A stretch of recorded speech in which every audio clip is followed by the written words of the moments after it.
Aventure, là je fais une petite intro sur le vélo en montant à... Donc il s'agit d'aller sur le stade d'Ostrów. Alors qu'est-ce que c'est que ce stade? C'est le plus grand stade d'Europe.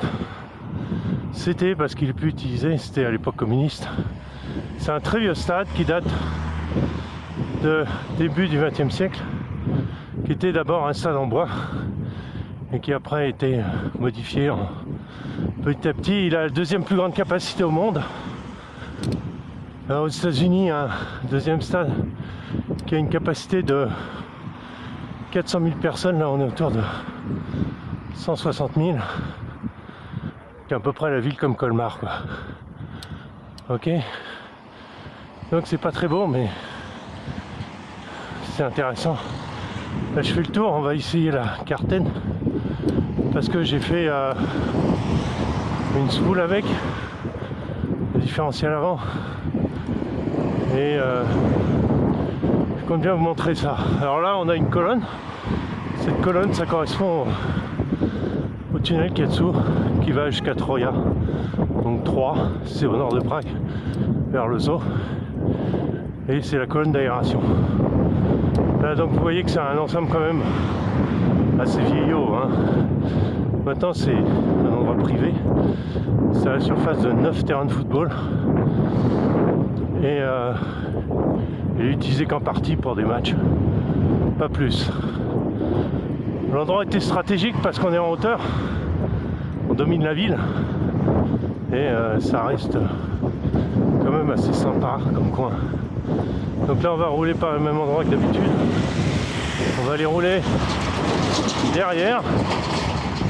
Donc derrière c'est de l'autre côté, parce que là il n'y a pas de voiture qui passe. Il faut savoir qu'aujourd'hui il y a les auto-écoles qui donnent des cours. J'essaie de passer un peu comme un cochon là. Là il y a des bus aussi, c'est un super parking pour les bus touristiques. Ok, vous voyez.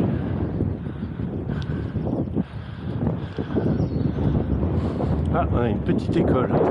Là on est sur la place, hein. Ça va être là que je vais montrer un petit muret tranquille. Il y a même un piédestal où on peut être vachement haut, c'est très très bien. Là-bas on a le mur de type Vauban qui est là, qui a servi à protéger le château au XVIIIe siècle. Là donc vous voyez on est tout à côté du château de Prague. Donc là derrière ce que vous voyez, container, c'est un cinéma en plein air. Voilà, bah, je vais mettre les choses en place et on arrive. On va mettre toujours la différence qui change par rapport à avant, enfin avant, il y a 3 jours, c'est que j'ai eu un problème encore avec la diff avant. Il se desserrait quand même malgré tout ce que j'ai fait pour le bloquer et là j'ai enlevé les billes, j'ai tout collé, j'ai mis une vis plus grande, j'ai serré à bloc, j'ai recollé derrière. Le but c'est de tester si maintenant ça fait comme une spool, tester un peu ce que ça fait, quoi, où est-ce qu'on en est vis-à-vis de ça. Alors le parcours est là-bas, un peu grand, mais on va voir, hein. Bah oui, si j'allume pas la voiture, je pense qu'on va pas y arriver. Voilà, là on a les roues. C'est quelle marque? Je sais plus, c'est des roues spéciales asphalte. Je les ai recouverts par truc carbone, c'est pas forcément joli, mais le but c'est de pas avoir des traces noires partout, quoi. Ça m'exaspère un peu. Alors la voiture, elle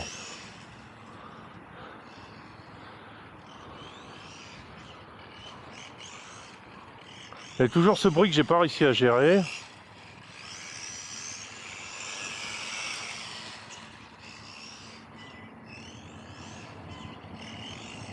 Alors toujours ce...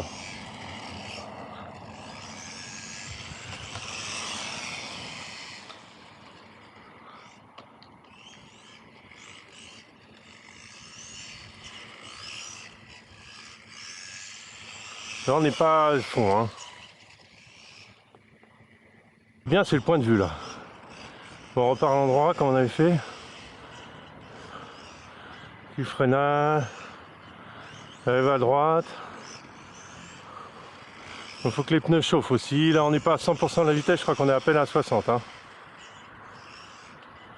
Ce qui est bien, c'est la vue qu'on a. Hop là, mince, j'ai loupé le truc, je suis à l'envers. Faut que je me concentre un peu. Par contre, l'avant, ça tourne. Hein.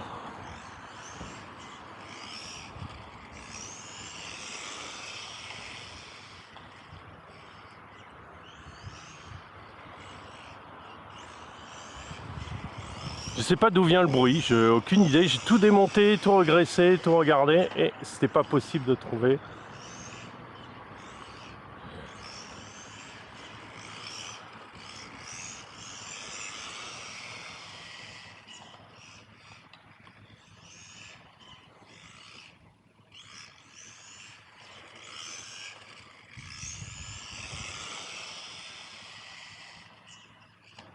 Apparemment, on va plus loin. Alors les pneus agrigent très bien, hein. Ça c'est un pur bonheur. J'ai pas toute la puissance, hein, ni la vitesse. On va essayer un autre setting, vous allez voir. Je vais pas descendre. Le setting, c'est que quand je lâche la gâchette, je suis sur le frein. Je suis pas sur un frein hyper puissant, mais je suis sur le frein. Ce qui fait qu'en fait, ça va m'éviter de freiner à tout le temps. Donc on va essayer de voir s'il y a certains coureurs qui roulent comme ça. Je sais pas du tout si ça marche bien. On y va, on essaye, c'est parti. Là, je lâche, elle freine, vous voyez. J'ai pas besoin de freiner, elle freine tout de suite.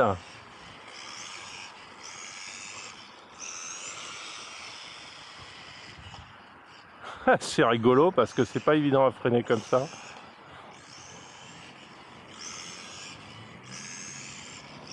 Faut oublier de mettre de la vitesse. Garder et puis appuyer si on veut du roulis.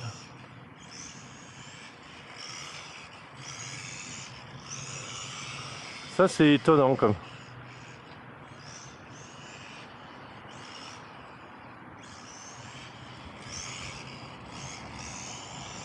Alors comme je dis, j'ai pas trouvé où était le bruit.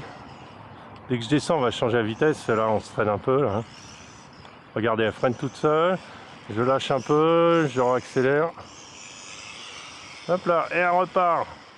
Là, il suffit de lâcher, elle va freiner toute seule. Vous voyez le truc? Ok, c'est pas mal, mais c'est pas évident, faut s'habituer. Voilà, au tressé, là on a la vitesse à fond. Hein. J'ai plus le frein, c'est moi qui maîtrise le frein. On a les pneus qu'il faut.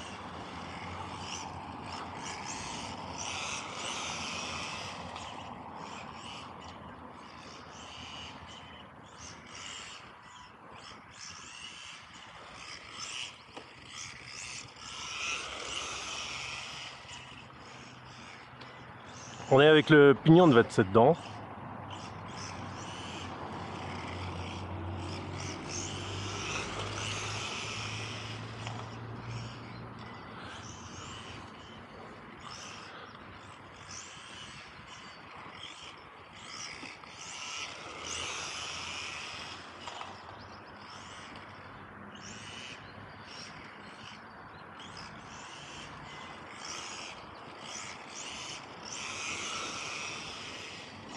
Alors, je vais essayer de monter la Carten carbone et on fera des essais aussi. On va voir. Mon fils devrait rouler sur celle-là.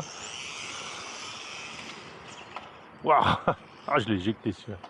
Bon, bah celui-là aussi. Pas grave. Faut bien freiner et.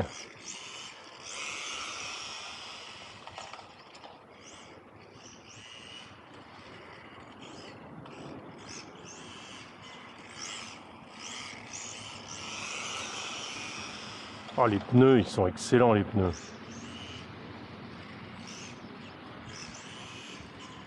J'ai trop.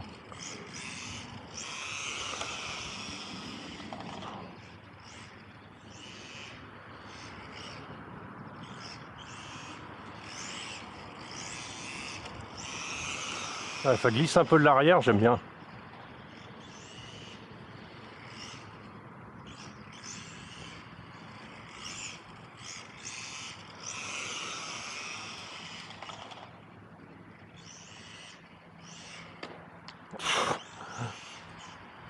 Ah, j'ai fait une erreur. Trop sur le...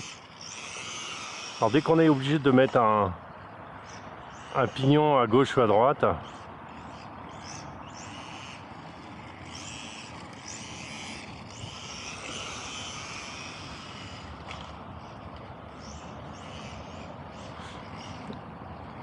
ah, je vais essayer de le remettre en place.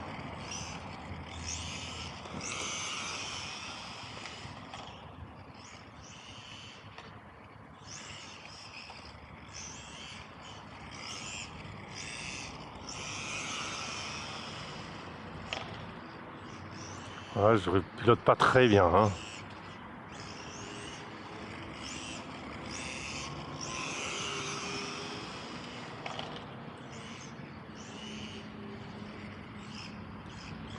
Alors dès qu'on est obligé de rattraper une trajectoire, on a tendance à sortir complètement de la trajectoire, donc c'est pas évident. Voilà, vous voyez, je vais sur le plot et tout de suite ça me fait perdre beaucoup de vitesse. Donc il faut vraiment s'aligner sérieusement.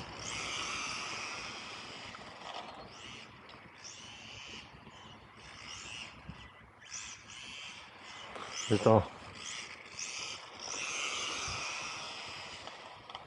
La carrosserie fait un super travail aérodynamique. Ce qui se passe, c'est... regardez. Vous voyez, en fait, c'est bien ce que je pensais, je perds en motricité. Et c'est dû à ce que l'arrière... Je suis passé en, en roue avant motrice. L'arrière, le diff s'est desserré. Parce que du coup, la spool tient bien, il n'y a pas de souci. Il n'y a pas moyen de la faire tourner de toute façon. Ça marchera pas, c'est tellement bien collé, mais l'arrière tient pas. Donc on va gérer le problème, j'ai pas les clés sur moi, donc je vais rentrer et puis ce sera tout pour la vidéo aujourd'hui. Salut à tous, à bientôt, ciao ciao.